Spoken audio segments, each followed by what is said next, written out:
I think we're live. I think we're live. Okay. This may be my last hour of freedom. Well, for background here, Anant jumped the turnstile at the security for the building, and so he may be in trouble. So you heard it here first. Please bail me out. Exactly. And given the current conversation about AI and security,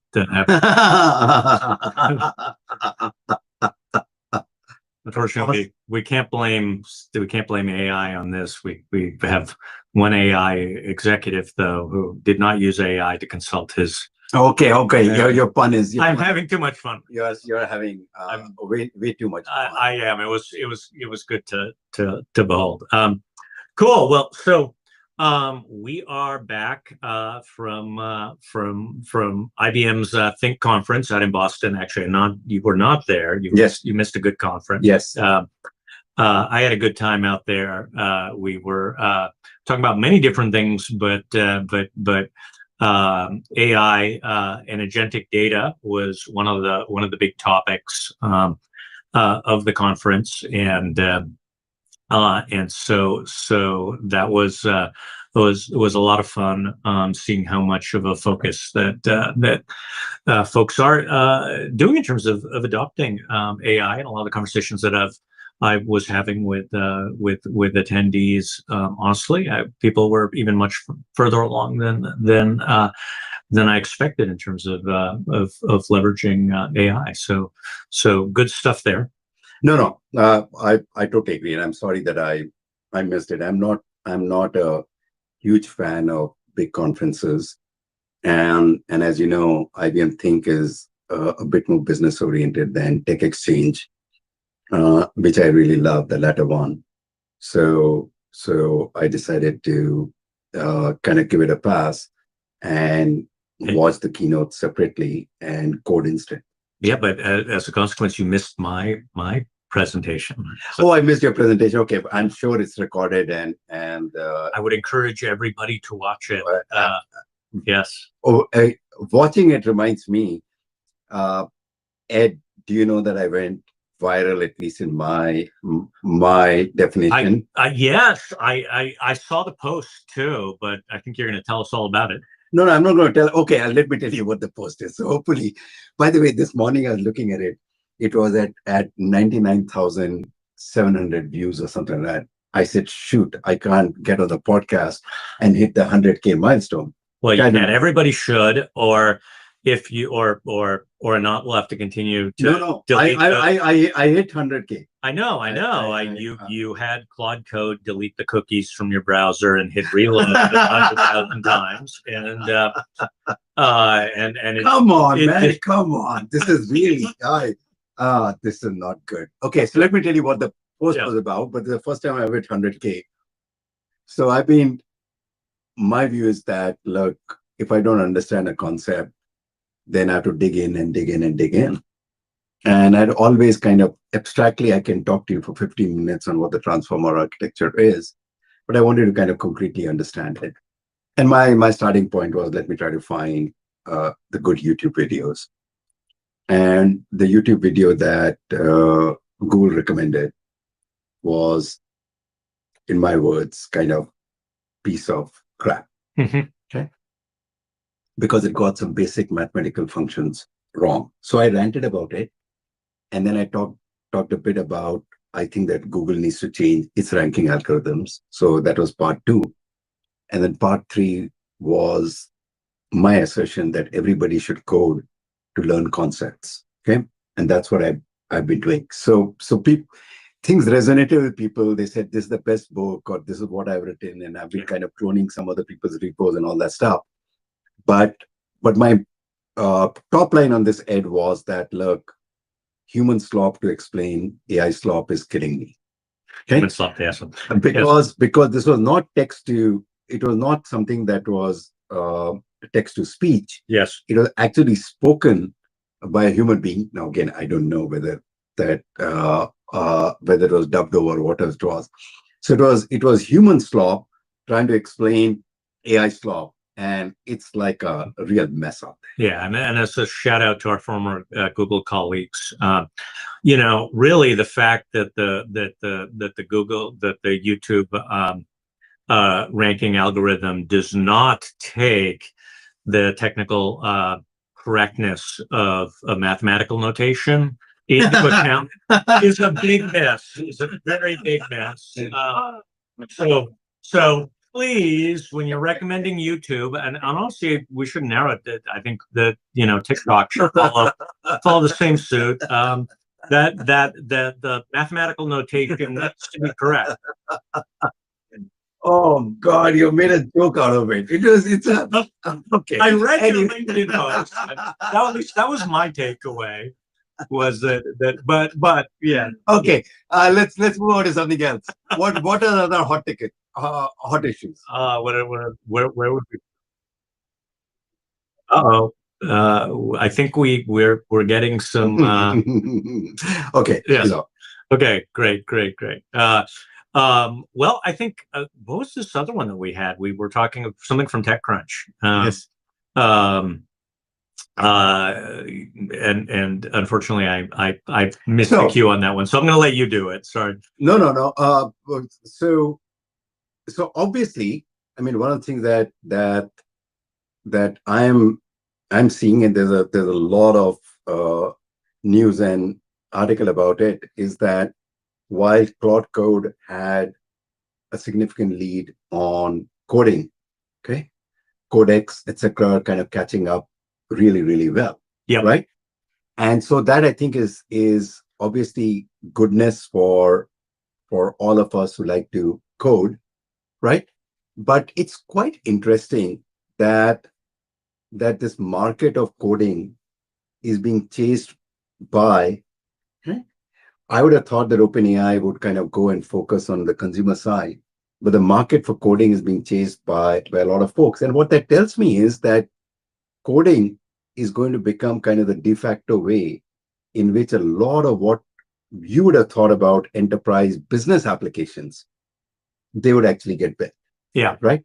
Yep. That the end business users who would love drag and drop can actually now code theoretically. Yes. Right? And therefore they can kind of implement it. So I think there is some North Star that some of these companies are following. It is not just about making their AI smarter, which is what we have heard is the reason why they got into coding first. But there's some North Star in kind of enterprise market, which is kind of coding centric. Well, I think that goes without saying. I mean, honestly, and I don't want to steal too much thunder from the rest of our presentation, but I think this tees it up, which is that there's a couple of different developments in the agentic space that I think most people are generally aware of, but probably doesn't hurt for us to just sort of tee up, because our guest is going to address some of these things or has been executing within them. So clearly, the most fully actualized, agentic use case right now is coding. Coding is where where you actually see the productivity gains. You see then lots of debate around that. There's a big AI coding backlash, and you read about it on Hacker News. Really, the crescendo of it has really picked up pace, and I think we're gonna. Oh, you mean it's not all good? A lot of backlash. Exactly. There's a lot of backlash, but at the same time, it is actually working well for a lot of people, and honestly, it's the primary.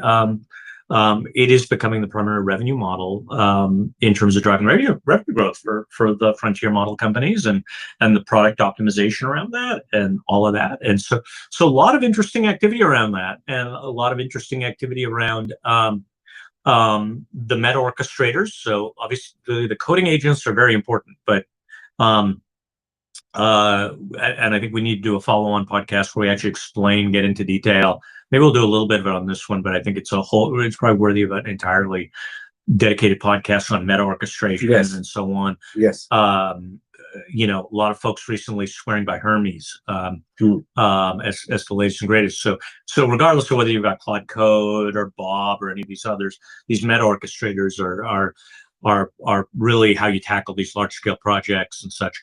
But in any event, again, that's where a lot of the focus is, where a lot of the monetization is. There's some tension between these. People needing to pay for additional usage, because all these systems really do hammer the APIs in terms of token consumption, as well as just, plain business drivers of these companies don't want a whole lot of software between them and the customer. They want to own that customer relationship as much as possible. So, lot of interesting developments of that, and some of the points that we've seen. We do see that new versions of Codex, new versions of new pricing models. We'll talk actually. I think we'll talk a lot about. Yeah. So why don't we introduce? But yeah. Why don't we introduce John? Yeah. So with all that in mind, one of the opportunities we had here that we were really excited about is Jonathan Ellis. By way of background, Jonathan, one of the co-founders of DataStax, and one of the pioneers, and I think the original head of the Apache Cassandra project. I'm sure I'm not getting that exactly technically correct, but the leader of it for a long period of time. Somebody who's worked with very large code bases. Jonathan has spent the last year going and doing a startup focusing on helping AI navigate very large code bases, particularly given his background and expertise on all that. And really has been immersed in the ecosystem, doing a startup in that. He's going to bring us up to date with latest developments of that, and really sort of give that perspective of somebody who is on the ground, dealing with not just the ecosystem, but what it means for companies that are trying, startups, and I think probably a lot of important lessons for companies of all sizes that are trying to understand how to deliver value within the shifting sands of this agentic infrastructure. So welcome, Jonathan. It's great to hang out with you virtually again. Jonathan and I worked together for, I think, probably close to 6 years at DataStax, and I've known Jonathan since when was it, like 2011, 2012, 2011 at least. It might have even been 2010, back in the early days of the Cassandra project.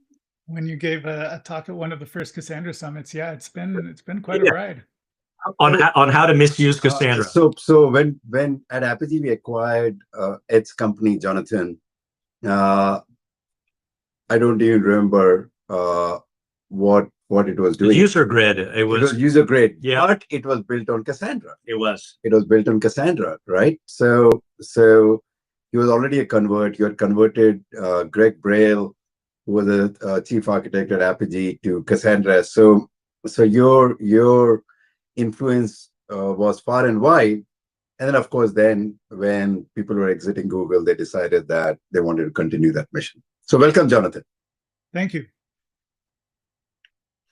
So Jonathan, we're we did a little bit of the tee up on a lot of the things that have been happening with agentic coding, and it seems like every day there's a new announcement, new stuff going on.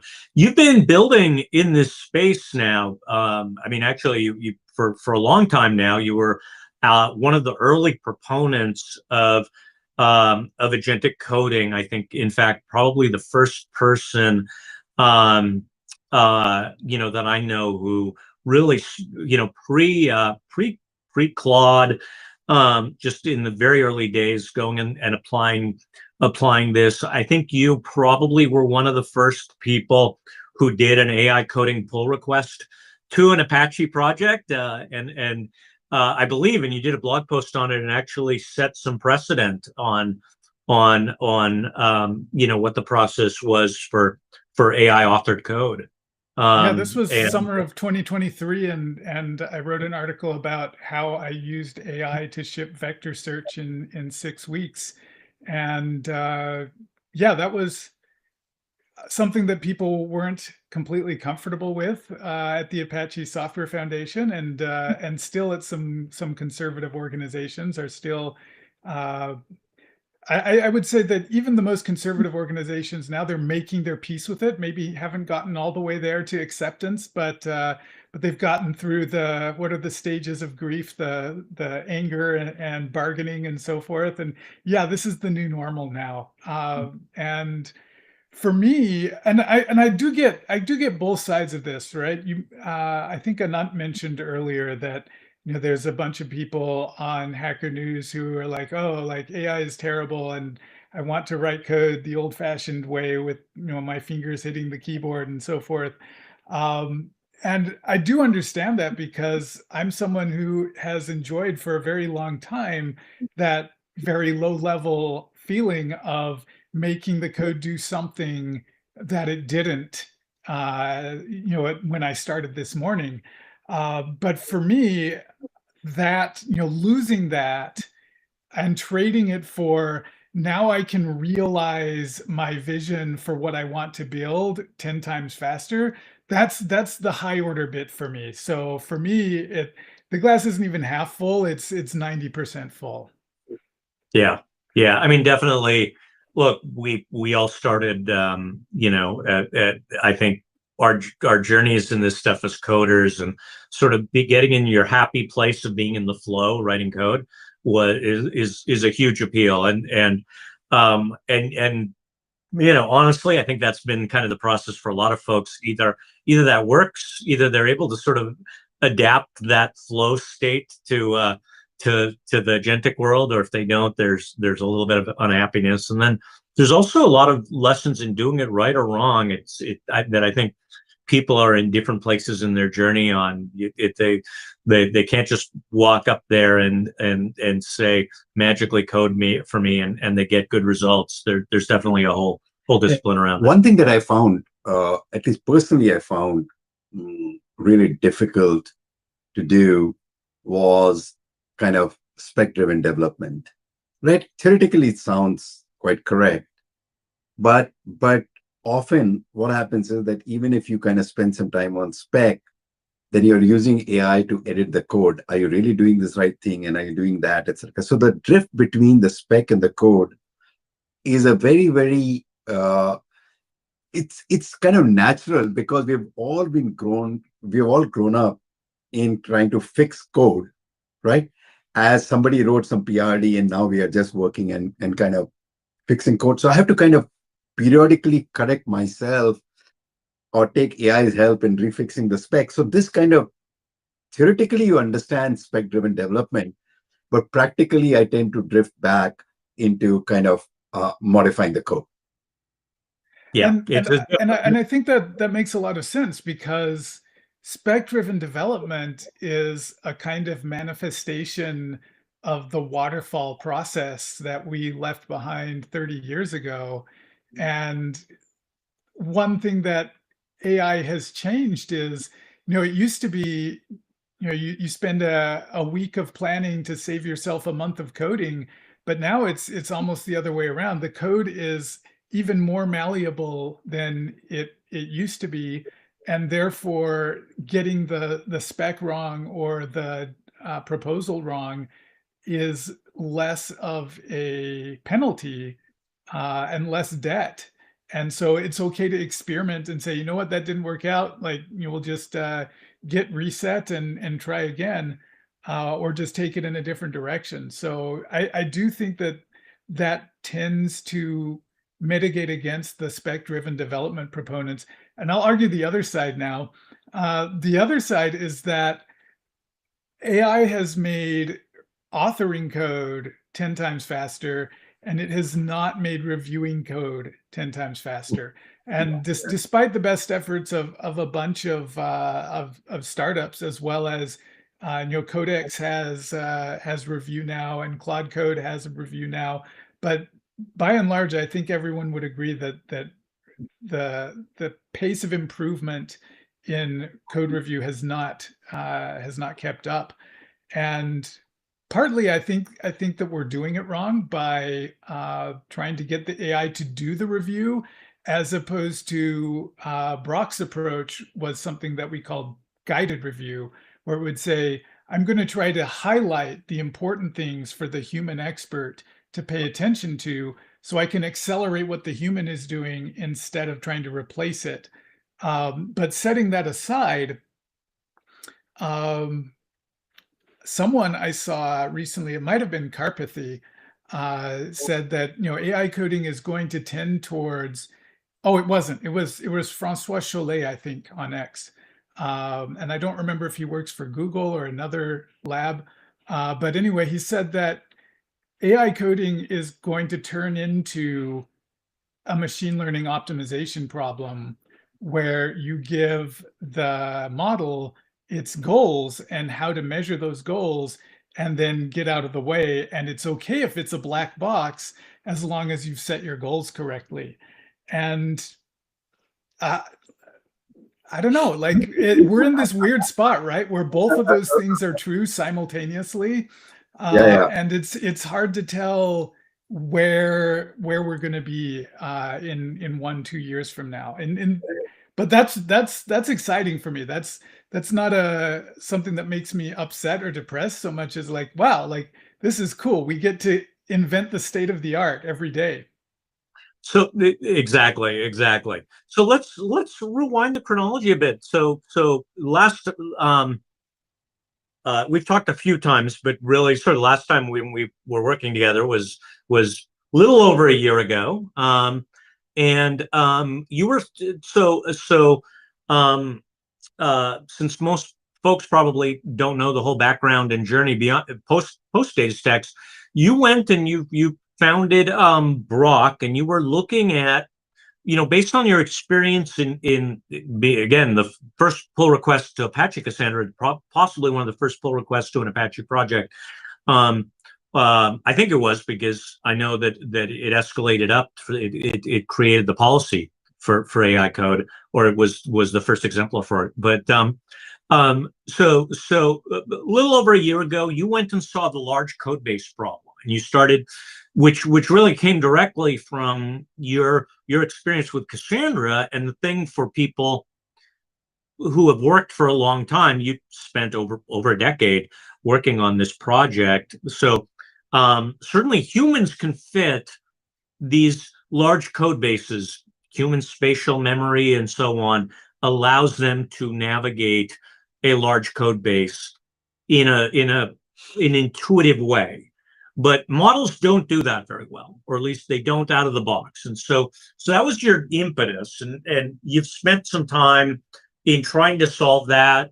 It sounds like there were some things that worked, some things that didn't. And why don't you catch us up on that? Yeah. So I guess just to fast forward a little bit and to say where I think we're at in the industry right now is that Claude Code and Codex in particular have gotten a lot better at dealing with a Cassandra-sized code base, which isn't all that large, by the way, by industry standards. It's only about 500,000 lines of code. Wow. Even though in Java, to even do hello world, I have to write like 200 lines. And I mean, come on, that's a 20-year ago cheap shot. You kept all the factories and interfaces and factories and what are these? Okay, so hang on. So first of all, now that I'm writing code with AI, I'm even less of a partisan than I ever was in the language wars, and I never was, right? Like, so before DataStax, I was really into Python. I gave a talk at PyCon titled "What Python Can Learn from Java," and that was in the spirit not of "Hey, Java's better," but I love Python so much. Let's grab some of the good cross-pollination that we can from some of these other languages. Yeah. And I recently, so the vector search that I wrote at DataStax was open sourced as an engine called JVector. And about a month ago, I had AI port that to Rust for fun. Of course. And also and also to try out some new ideas from research that hadn't been productized as far as I could tell. So like when AI is writing your code, like there's no reason to be a language zealot. That said, Well, the JDK team has done a really good job over the last 7-8 years of driving Java forward and away from that factory mess. And so you have lambdas, you have callables, you have, the recent Java 25, you don't even have public static void hello world. You can just write print line hello world. That's Java now. So so yeah, so I probably wouldn't recognize it anymore, and at all. Also, we got diverted because you were saying it's not that big, and so go ahead, continue. Yeah. So Cassandra's 500,000 lines of code, and the tools of a year ago were complete and total fails at dealing with that. And today they're significantly better. You can do work in a Cassandra-sized code base with pretty much any of the popular tools now. Some are better than others. And what I wanted to do with Brokk was to take those places where they're still weak and eliminate those, because what you will see is all of the popular harnesses are designed around, I want to pull only what's necessary into context, because context is scarce. And when I run out, then I need to compact, I lose my memory to some degree. So we want to avoid filling up context. So we only want to put what's relevant into that context window. And so that has driven the design of the tools in the harnesses, where they will read, they'll grep for occurrences, and then they'll read 20 lines around that occurrence. And if that's not enough, they'll read another 20. And the failure mode there is less that they can't find the right spot, which they mostly do now, because when you don't find it, then you can't write the code that the human told you to write. So you keep looking. But they miss things by doing this piecewise approach. And they miss things that a human wouldn't miss. Even if the human is not familiar with the code base, the human would say, oh, like we've read 40 lines out of the middle of this method. I should probably look at the rest of the method. And the models don't necessarily do that. And so that's where they get tripped up, is that they'll have incomplete information. And because their tools are line oriented and text oriented rather than code oriented, and by code oriented, I mean functions, classes, structs, that sort of thing, they end up with partial information without realizing it. Right. And so so I would say that 6 months ago, Brokk would make your model twice as effective, maybe even 5 times as effective. And now I would say that it will make your model 20% more effective. And so that was super disappointing for me. And the reason why is that the big labs have started to train their models to their harnesses. So Opus literally works better with Claude Code than with any other tool set you can present it with, because it's been reinforcement learned on that tool set. And OpenAI, until recently, they would do a special fine tune of their GPT models, the Codex series, that would work with their harnesses. And then with 5.4, they said, apparently, I don't have any inside information, but it looks like they said, you know what, let's just do our mainline model trained on the Codex harness. And so that's just baked in everywhere now. But if I can double click on that, because I know a little bit of your implementation approach, and just to explain what's working and not working. So correct me if I'm wrong, but with Brokk, you were doing things like using like static code analysis and essentially building a smarter index of the code base, right? Now, right. Yeah, basically LSP for AI is what we were yes, building. yeah, exactly. And so, well, I mean, the better description, obviously, because you were doing it than me, but um, this approach, when you say the frontier models are doing it, they're not doing that. So what they're doing is the results they're getting, when you say they're getting improved results, and this is important for the implementers. We get a lot of implementers and people building RAG systems and so on. What you're effectively saying is that these better harnesses are still brute force approaches.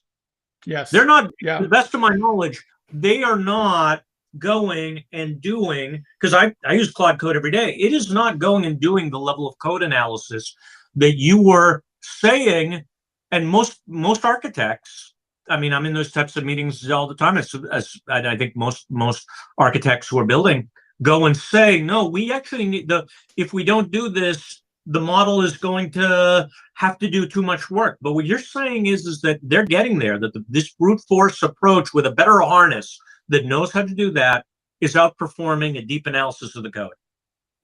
Or let me just, the delta is now a 20% improvement versus a 2x improvement. Right. And I'm also saying that some of that is because the baseline has gone up, but some of it is also because the models do not leverage the code analysis as well as they should, because it's outside of their training domain. And so Right. even when they have a find usages tool, they will go and use ripgrep and have to sort through the noise that comes back with, because it's the same problem of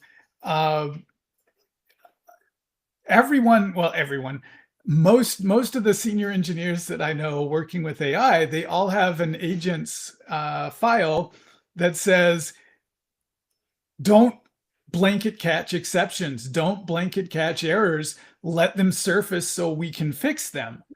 And the models mostly ignore that, because like deep in their training, there's an angry school teacher that slaps their hand with a ruler whenever an exception throws. And it's just super hard for them to get past that and to follow a different prompt to instruction. So that's what we're seeing. So the one thing that's really interesting that I just recently learned is that Google's doing both. And what I mean by that is they have their Gemini command line tool and anti-gravity desktop app that are doing the same text-oriented stuff that everyone else is doing. But in Android Studio, they have something called agent mode. And because Android Studio is built into, it's a fork of IntelliJ, or it's a plugin for IntelliJ or something like that, but it uses some of the IntelliJ tools. So it can give the model a go-to definition and a find usages and more of the Brokk shaped kind of tooling that we were building. So my new focus is a renewed interest in Gemini models, even though most people would say they're number 3 in the coding models race right now. But they have that extensible architecture to accommodate things outside. The distinction I'm trying to make is that they are training their models to use static analysis tooling and not just text tooling. Yep. Interesting. So it seems like, I think that's correct. I mean, I think we've seen this in other domains where it just feels like there was too much bang for the buck in terms of brute force, text, basically text grep variants versus going and and using a tool to navigate things. The models, because we see this in the RAG world too, where it feels like that approach of just brute forcing it feels, rather than going and using a more fine-grained or nuanced tool, seems to be the selection mode or the selection default. Yeah, and I have nothing against brute force approaches, right? Like there's certainly a place for that. But I said earlier, I don't know how the shakeout is going to happen over the coming years between, a more agile approach with more human oversight versus a more black box spec-driven approach. But I am confident that in 2 years, nobody's going to be coding with tools that only do text. Like everyone's going to be using this kind of static analysis tooling, whether it's Brokk that gets us there or the first party just build it in. It's too useful to leave on the floor and not pick it up. No, I mean, intuitively that seems correct, and I think, but my sense is, look, you spent a lot of time, obviously, in the RAG world as well, and I think with JVector, of course, but also you had you were a big proponent in re-ranking and approaches like that, and your logic at the time that was very persuasive to me, because re-ranking is another brute force approach, right? Like the point was that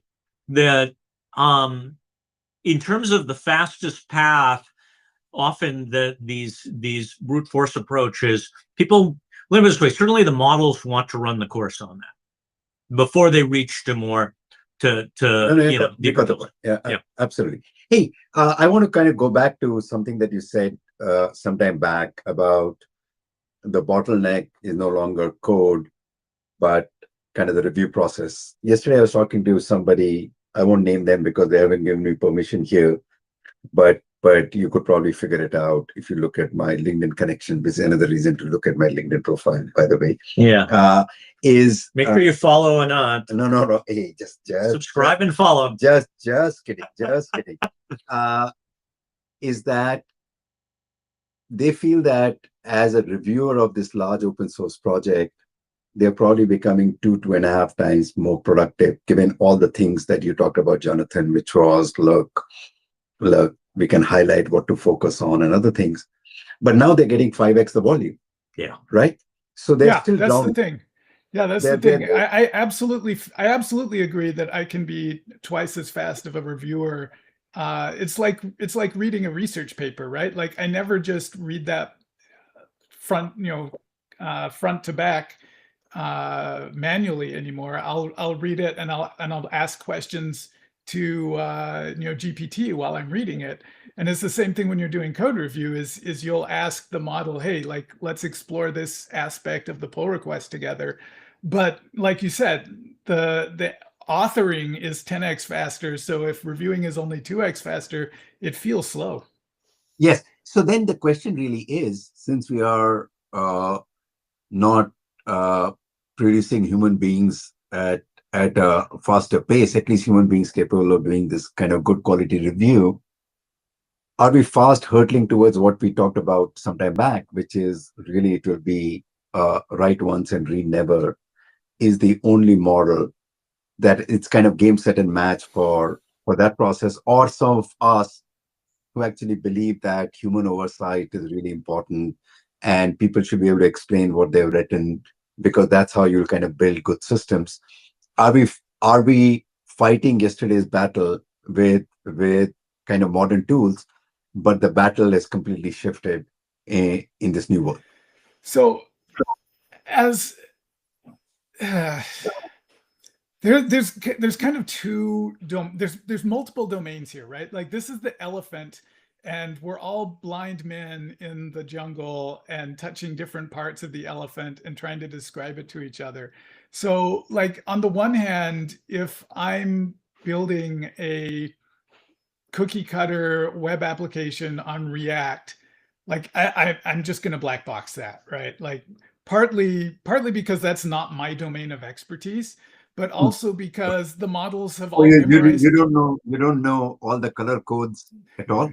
That's really surprising. But Okay. the models have memorized React, and React applications are very self-contained by route, so they're partitioned, so the context problems are not as dire.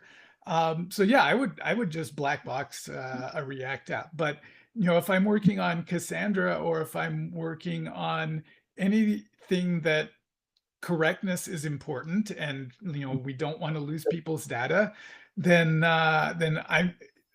the models are not making good enough decisions on their own to just leave it up to them.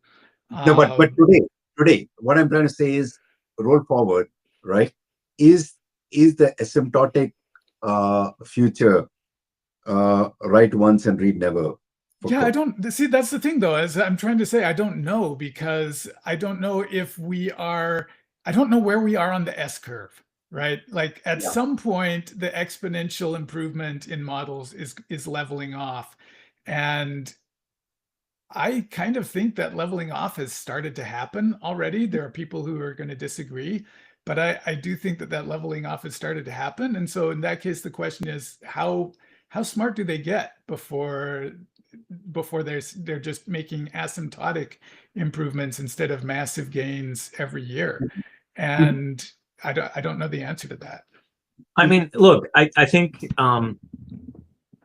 a couple of people made this point. I don't know who the first one was, probably Willison or Karpathy or somebody, right? But at some point,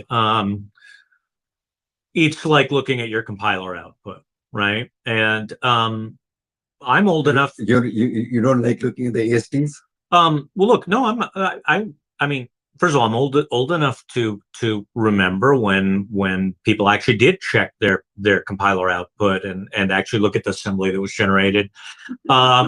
And by the way, honestly, actually, I have done that for some of my hobby stuff. That, as people know, I like to play with embedded systems, FPGAs and stuff. And by the way, the more you care about performance, the more that's still a thing. Like you have to but look. It's not a regular thing, though. It's not. It depends on what you're working on, though, right? Because if you're working on if you're working on JVector and you're trying to figure out, like, how do we make the SIMD comparisons as fast as possible, you have to look at what the JIT is doing, and you probably need to look at what a C++ compiler does on similar code that's ahead of time compiled. Yes, but a couple of points. I agree with you on that. Sorry, you triggered my technically correct reflex. No, yes. you are right, but I also want to just zoom out and go and say, even for less than, like, let's say on the case of the less than 1% of the number of developers on Cassandra I could count on one hand the number of developers who actually did that on the code for JVector, or just in general, right? A small core set of people. Now, that said, they unlocked some of the key performance pieces, but it was not. You had, meanwhile, if you look at the worldwide population of Java developers, right, probably at least 500 maybe other developers contributing who never ever did that, right? Yeah, no. So that's what I was saying about the React domain is you can by and large treat that as a black box today. And are we going to get to that point with Cassandra or with JVector or with LLVM, like these lower level infrastructure pieces? And that's what I don't know the answer to. And I'll give you one of the reasons that I'm a little bit pessimistic, which is that a good friend of mine who is an excellent engineer took a month recently and was building his next project, his next startup, if you will, as a black box, and just saying, we're just going to have Claude deal with the low level details.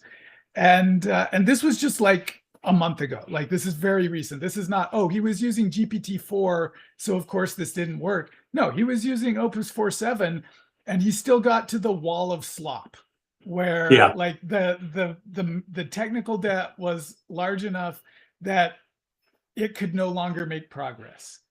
And that's where, you know, you have to say, okay, I guess it's time to redesign this with a more hands-on approach and tell the AI how to refactor things so that we're not drowning in our own whatever. Yeah. Yes. No. No, that's a separate piece, which is so no. And again, these are completely valid because I hear various pieces of it. There's the one that's the low level performance of where you get in, and then there's the Wallace Slop one. I read there was I've seen actually a bunch of blog posts because it seems like a lot of people spend more time blogging than coding.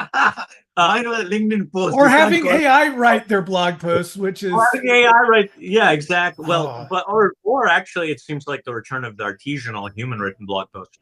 But it does seem like sometimes, from an architecture standpoint, that you turn into that Wallace Slop as well. It's interesting. It's interesting. I don't know the answer to that either. We are at an interesting point though, where we are starting to see some very large projects by very experienced developers using AI in largely a handoff mode, and so that might be an interesting follow-on conversation. Yeah. I'd love to actually get a panel of folks, maybe as a follow-on, where we actually get in and compare notes as to where people hit the Wallace Slop, the stuff that you've been doing, and some of these other folks. I know some folks make there's the links to Ferosa are making the rounds in terms of the Cassandra Rust project and some of these others. And we have fun follow-up just to get a couple of the folks who have been doing these big journeys. But just to kind of where I started off here, just to kind of close on this, the thing that I worry a lot about is obviously we intuitively feel that there are certain things in which human input is required. React may not be the place, but there are rare places. And my worry is, maybe I'm wrong, but my worry is that given the bottleneck is going to shift to review, okay, as much as you kind of push upstream for the developers to do whatever the right thing, that we are going to see a lot more of LGTMs coming out of the review process, because it just is too much of a effort to actually do. And therefore, even when human review is required, given that it's constrained by time in the day, that human review will get bypassed because it's easier to do an LGTM after some AI stuff than kind of look at it the same way, given the volume, the change in ratio. Yeah, interested to hear Jonathan's perspective on it. My question is, I think there's no question that people are going to LGTM it. Yeah. So coming back to the big picture for just a second, I think the through line here, the pattern here is, and I saw a graph that someone posted on Twitter not long ago that I think captures this, and I wish I'd saved it.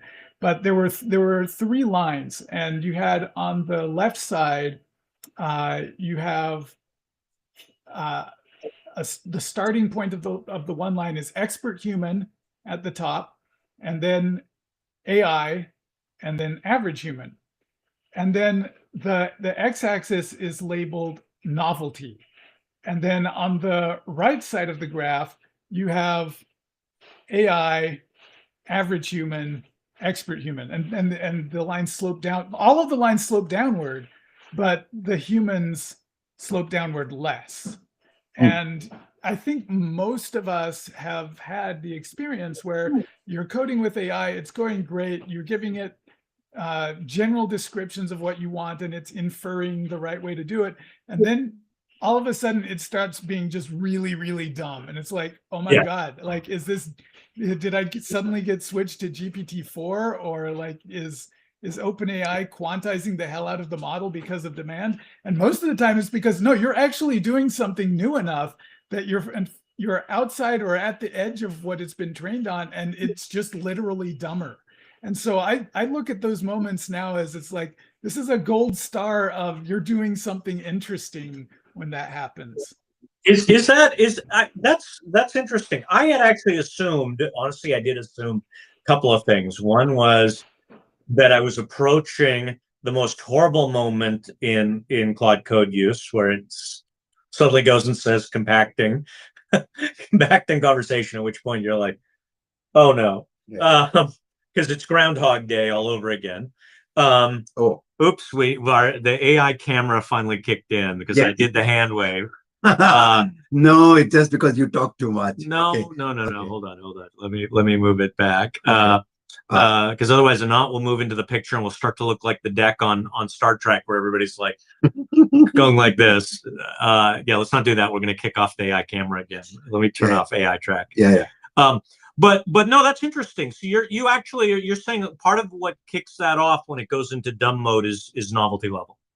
I'm pretty convinced. Yeah, I've seen it happen a lot. Very interesting. Hey, this is really, really fascinating. I mean,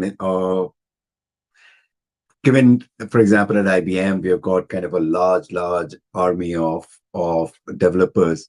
Just what are the kind of where the bottlenecks are? What happens to the review process? What happens to spec-driven development? That's something that Ed and I have been kind of thinking very, very deeply about. And the other thing that I sometimes worry about is that a lot of this innovation that Jonathan is talking about seems to be an army of one, right? What is it that they can do? And the old joke of a 10x engineer now seems to happen, right? But really, what does it mean to have kind of army of thousands, or maybe even 500s or 1,000 or 2,000, which are really, really capable people? How do you kind of execute on larger projects? And that's just something that we need to just kind of continuously innovate. So I think the case for optimism there is that the bound for how large of a project you can create has always been coordination. Like because as your team gets larger, you spend more time on overhead and making sure everyone's on the same page. And so if you have a team of 1 that can do what a team of 10 did, and a team of 10 that can do what 100 would have done, then you're cutting out so much overhead that I think. And they can all communicate. They can all communicate through MD files. So don't even. Well, I don't know. I mean, per Anant. No. I think just Jonathan on the reaction to that. What we found has been from interviewing a bunch of folks we have been rather than sort of